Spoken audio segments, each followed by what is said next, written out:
Okay, here we go. Lesson number 26. My attack thoughts are attacking my invulnerability. Have a comfortable seat like Lisa here. She's got her right leg in front of the left.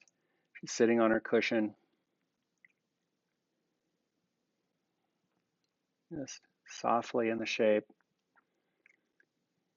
Feel the shape and slowly curve forward.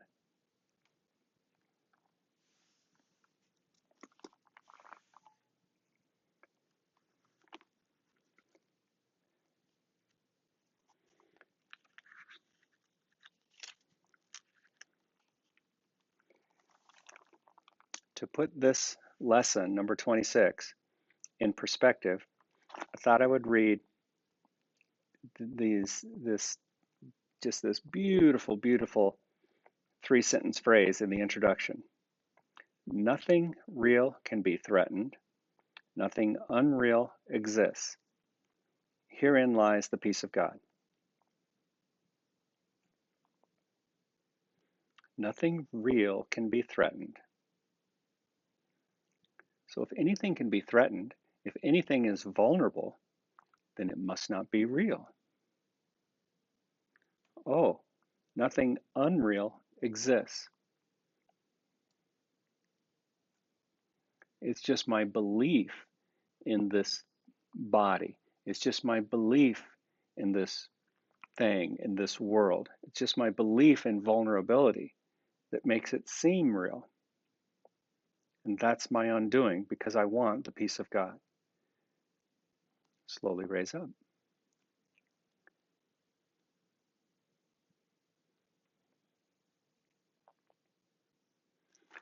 And switch the cross of your legs.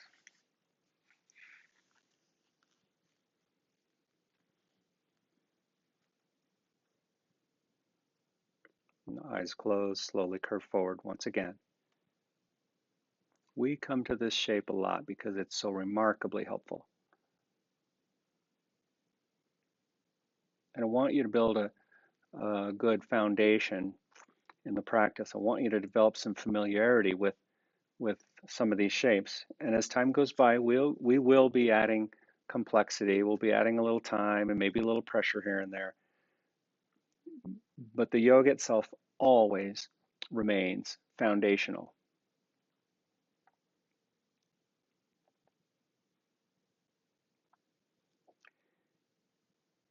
In the first paragraph, it is surely obvious that if you can be attacked, you are not vulnerable. You see attack as a real threat. That is because you believe that you can really attack.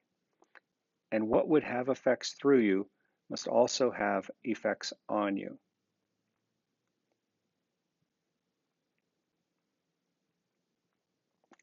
The outer effects, the things we see with our eyes and the things that we tend to judge and attack with our eyes, has an effect through us and then on us and on the body. So every thought, every attacking thought has a repercussion on the body. Slowly raise up. If we really knew, if we really got super clear on the impact of our attack thoughts, we would stop them immediately.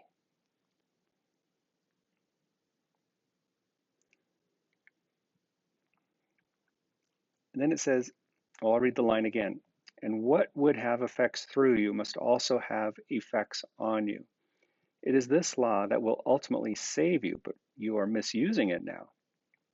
You must therefore learn how it can be used for your own best interests rather than against them. This is that shift. There's the miracle, the shift in thinking. The moment an attack thought comes up is to shift into miracle mindedness. It says, wait a minute, this is for my own best interest. This is the very thing that's moving me closer to my truth and closer to happiness and closer to peace.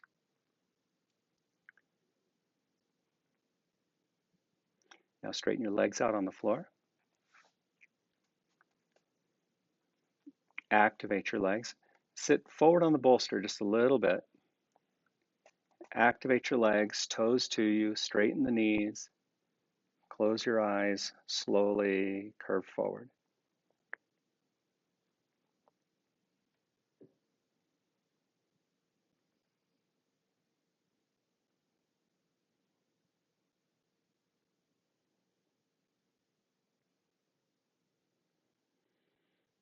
Attack thoughts are always projections onto something outside of us, some judgment outside of us. And remember, the mind is not in the body. The brain is in the body, but the brain is not the mind. The mind is outside of the body. So the ego can cast the attack onto another body or to your body just the same and have the same outcome: separation and increased guilt. Slowly raise up.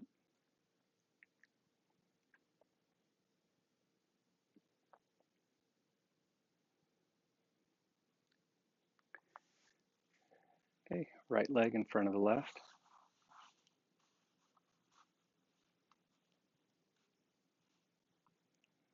And just have a moment here. If you're close to the wall, and Lisa, you're close enough to the wall, just lean back. That's it. And just let the shape be passive. Let it go to work on your hips and your ankles. See, sometimes we use the shapes actively and sometimes passively. The goal is always the same: to undo the blockages that reveal mobility and health, increase health and circulation in and around the joints. At the level of the mind, the goal is always the same: to resolve the restrictions. In this case of this lesson is our attack thoughts. Resolving the attack thoughts that conceal or hide or attack our true invulnerable nature.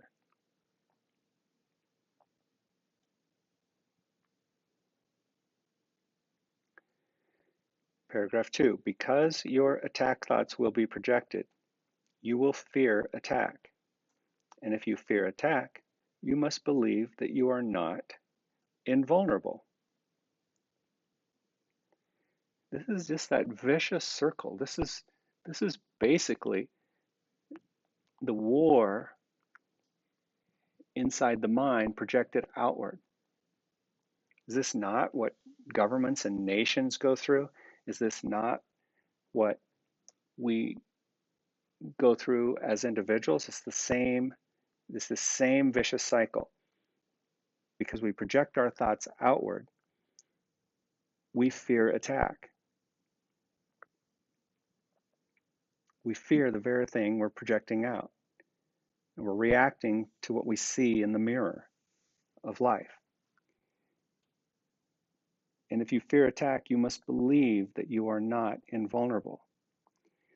So it's helping us to understand this cycle and this process where we project and react. And in the text it says we begin to withdraw the projection. We begin to withhold that projection. We withhold the attack thought. And that's the miracle that starts to bring about the change. Now slowly curve forward. Come off the wall. Let your torso curve.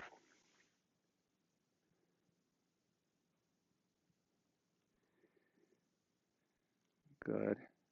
Now, I'm going to introduce a new shape to you. You're going to slowly walk your hands to the right. Your right hand will be on the floor somewhere near your foot or out from your right knee. Your left hand will be on the bolster.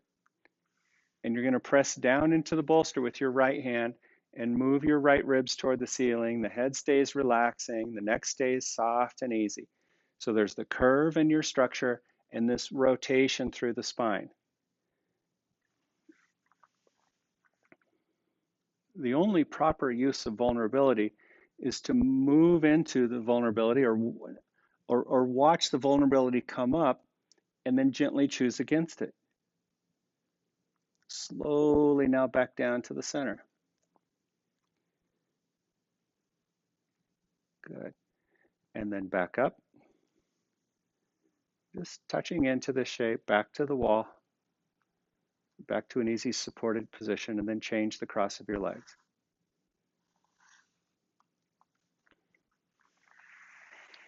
We'll repeat the other side in just a moment. Just close your eyes, rest, let the shape work for you.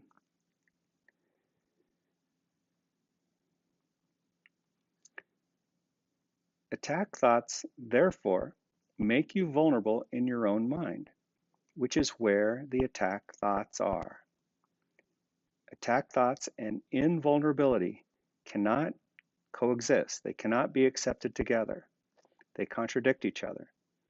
Remember the lesson, no neutral thoughts? My thought is either one of attack or one of love and acceptance.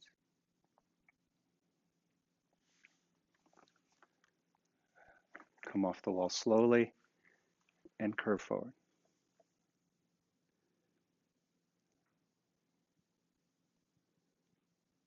That's it.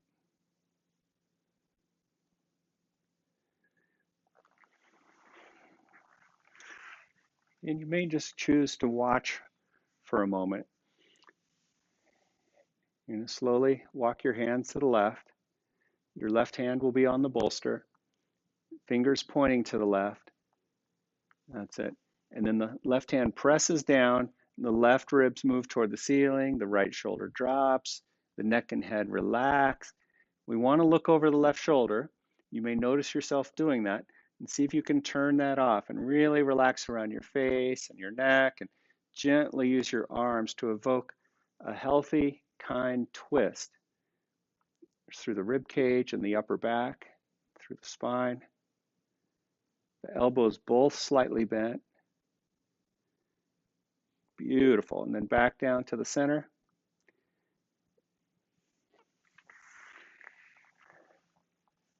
And slowly back up. Nice.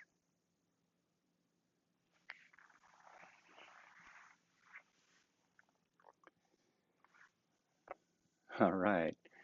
And then let's shift and have the legs up on the wall, your head on the bolster. We're going to have standing shapes eventually. I'm going to introduce new stuff just slowly as we go along. The work is primarily in the mind. The Course says all healing happens in the level of the mind. Imagine the peace and the joy that happens when we heal and completely relinquish every thought of judgment and attack. And the ego has a fit with that because it's how it self-identifies. You go to the coffee shop and just sit and overhear the conversations. It's just an ongoing murmur of judgment, and gossip, critique about this or that in the news. It satisfies the ego, but it's never satisfying. Now find your strap and bring it around the ball of the right foot.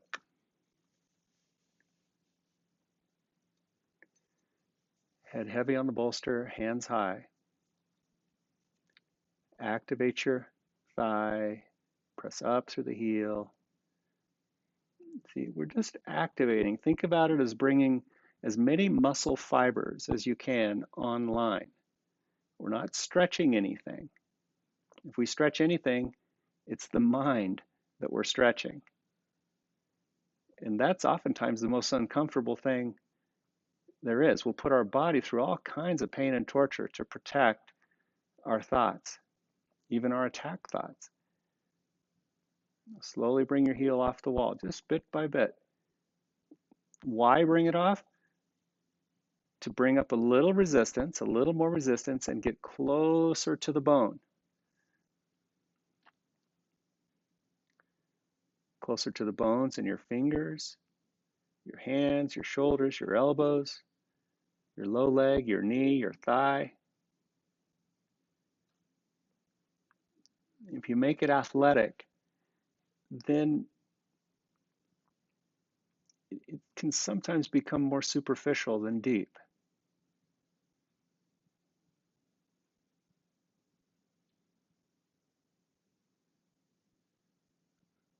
Lower your heel to the wall.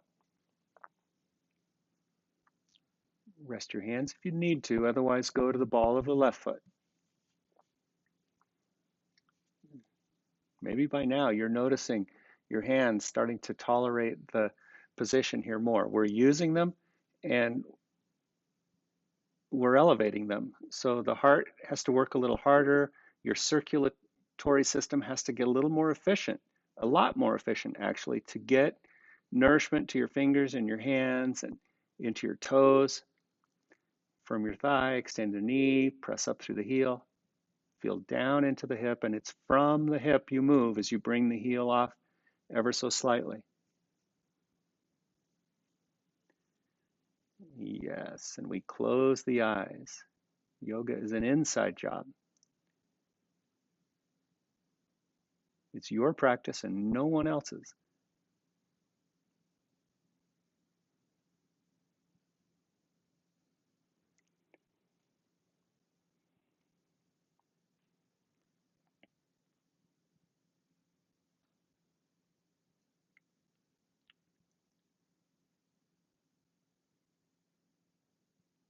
And that's beautiful. We meet the resistance without resistance. We watch the judgments come up. Here in the shape, you have the option to diminish resistance a little bit. Do you need to let a little strap out through your hands? Do you need to let some pressure off? You're still in the shape. You're not avoiding, but you're being very appropriate. And then the peace comes back in. Lower your heel to the wall.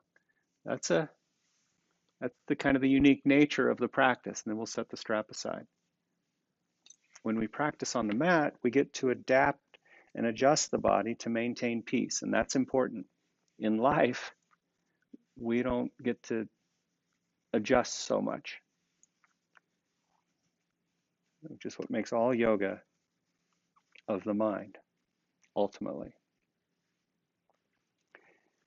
Now interlock your fingers around, potentially under the bolster. You know this shape. You come around the bolster with your elbows. They may start to interlock under. Some of you have that flexibility. The interlock is not required. Maybe one day you'll be there. Space between the hands is fine. You can also just wrap the elbows around.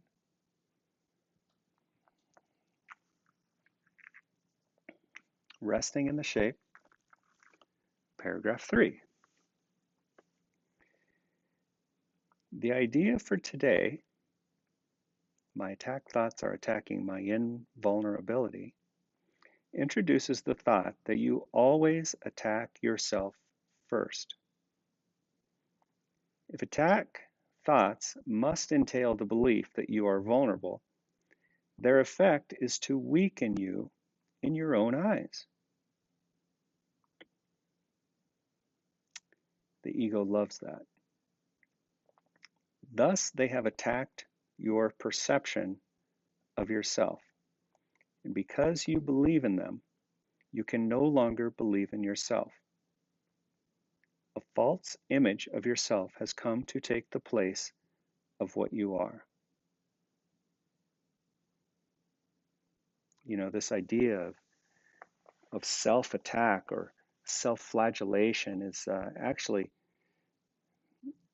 an egoic interpretation that has found its way into some religions, some religious thought systems where there's this perception that we are sinners by nature,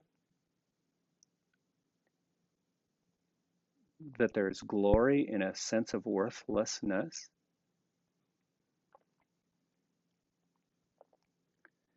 If I judge worthlessness in another, then what this paragraph is telling me, that attack thought is first and foremost an attack on myself. So if every attack thought and every judgment is first an attack on myself,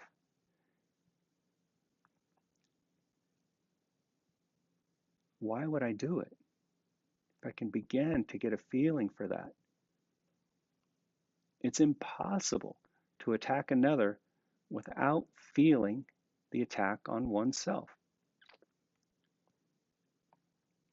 Confucius had this line. He said, he who seeks revenge must dig two graves. One for the person you're seeking revenge on and one for yourself.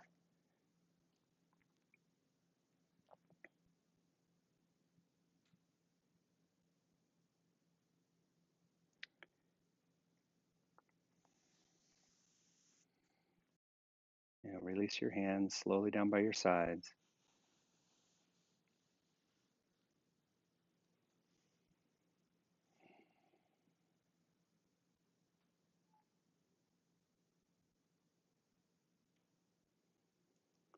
And it says, practice with today's idea will help you to understand that vulnerability or invulnerability is the result of your own thoughts. Nothing except your thoughts can attack you.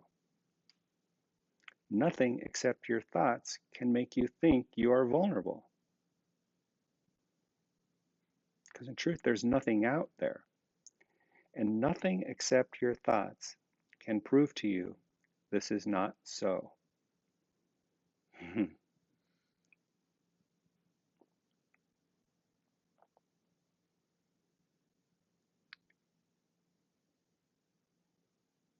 Bend your knees, push yourself back.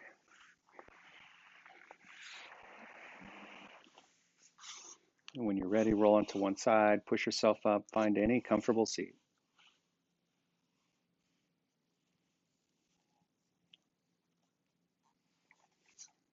And sitting comfortably, I think it's worth taking a moment to recap the exercises themselves.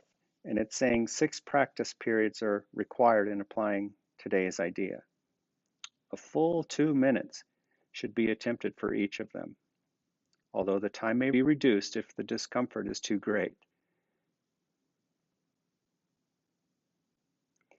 So we begin by repeating the idea, my attack thoughts are attacking my invulnerability. And then closing the eyes and reviewing the unresolved questions whose outcome are causing you concern.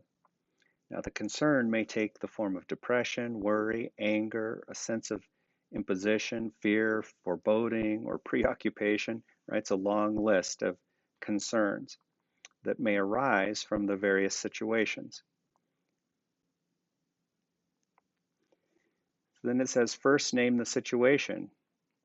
I am concerned about blank. And then go over every possible outcome that could come from this situation,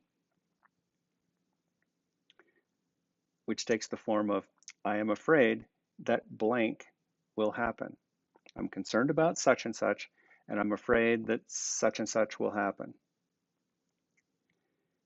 Then it says you should have 5 or 6 distressing possibilities. Now see, this course is asking us to go down the rabbit hole a little bit. It's asking us to really take an honest look at our stuff.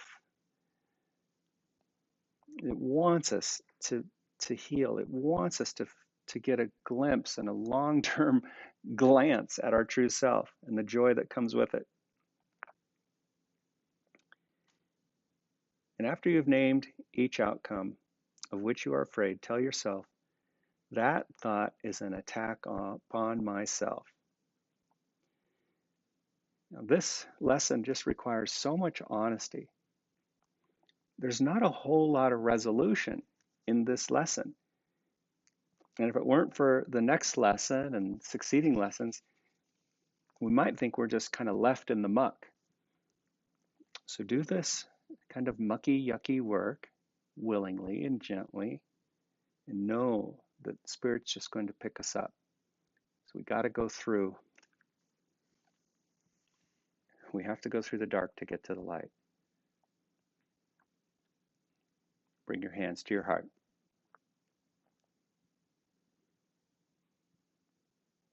Namaste.